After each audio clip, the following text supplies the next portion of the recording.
আজ সিবিআই দপ্তরে এলেন আরজিকর হাসপাতালের ফরেন্সিক আধিকারিক অপূর্ব বিশ্বাস, আরজিকর আউটপোস্টের এসআই এবং টালা থানার এসআই। গতকাল সিবিআই দপ্তর থেকে বেরিয়ে বিস্ফোরক বক্তব্য দিয়েছিলেন। ময়নাতদন্তে তাড়াহুড়ো করার জন্য তাকে হুমকি দিয়েছিল অভয়ার কাকার পরিচয় দেওয়া এক প্রাক্তন কাউন্সিলর।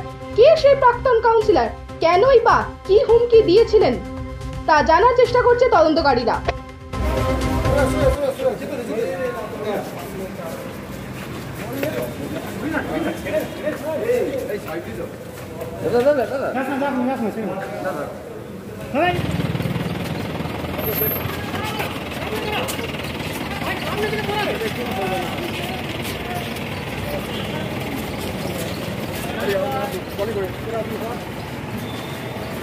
আমি